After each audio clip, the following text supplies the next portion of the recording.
जय झूलेलाल। मुंहिंजे चैनल सिंध समाज ते तव्हां सभिनि जो स्वागत आहे। पंहिंजी मिठड़ी ॿोली सिंधीअ में मां तव्हां सां गॾु शेयर कंदी आहियां कुझु सिंधी कथाऊं, सिंधी भॼन, कुझु सिंधी रेसिपियूं ऐं दादीअ जा घरेलू नुस्ख़ा।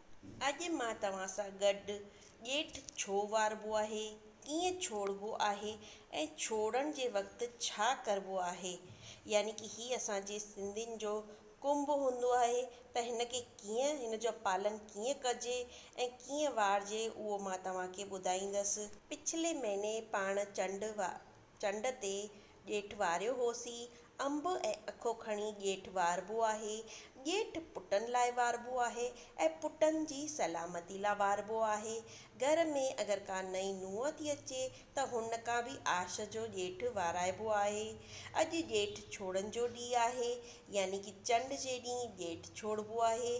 के माण्हू उमास ॾींहुं बि ॼेठ छोड़ींदा आहिनि। ॼेठ छोड़ण लाइ 5 शयूं कंपलसरी आहिनि, जंहिंमें कि अंब, चणा, दाल वारो पुला, मिठी सयूं जे जॻह ते के मालपुड़ो बि खणंदा आहिनि, छोला, तहरी ऐं मिठाई। ॼेठ छोड़ण लाइ इहे सभु शयूं घर में ठाहिबियूं आहिनि ऐं मुंदाइतो फ्रूट खणबो आहे, यानी जेके बि मुंद जो फ्रूट हुजे, जंहिंमें कि गिदरो, छायूं, पपीता, ॿेर या कारा ॼमूं, इहे सभु अची वेंदा आहिनि। इहे सभु खणी करे असां पूॼा कंदा आहियूं ऐं इहे साॻी शयूं न्याणीअ लाइ बि खणबियूं आहिनि।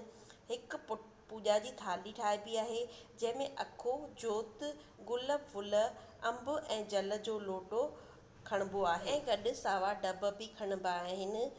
उन खां पोइ नल ते अखो पाइबो आहे। हथ में सभु सामान खणी करे, यानी सभु जेको बि ठाहियो हुजे उहो खणी करे अखो पाइबो आहे। अखे में पुला, सयूं, अंब, मिठा छोला, मिठा चांवर, कचो अखो खणी करे नल ते अखो पाइबो आहे। अगरि तव्हांजे आसे पासे वहंदड़ नदी या तलाउ हुजे त तव्हां उते बि अखो पाए था सघो। अखो पाइण महिल ईअं चइबो आहे, डामरा डुमरा वरियनि मुंहिंजा पुटड़ा, जिन वरायो ॼेठ। डामरा डुमरा वरियनि मुंहिंजा पुटड़ा, जिन पुॼायो ॼेठ। डामरा डुमरा वरियनि मुंहिंजा पुटड़ा, जिन वरायो ॼेठ। ईअं 3 बार चइबो आहे। ऐं ॿियो अखो पाण लाल साईं जो पाईंदा आहियूं, जेको मां तव्हां सां गॾु पहिरीं शेयर करे चुकी आहियां।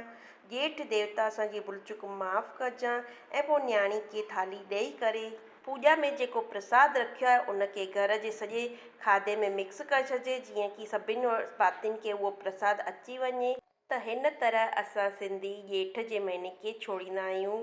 त तव्हांखे इहो कीअं लॻो, मूंखे ज़रूरु ॿुधाईंदा। कुझु सजेशन ॾियणु चाहियो या इन जे अलावा तव्हां कुझु मूंखे जानकारी ॾियणु चाहियो जेका कि मूंखे ॼेठ जे बारे में न पतो हुजे, त ज़रूरु कमेंट बॉक्स में ॿुधाईंदव।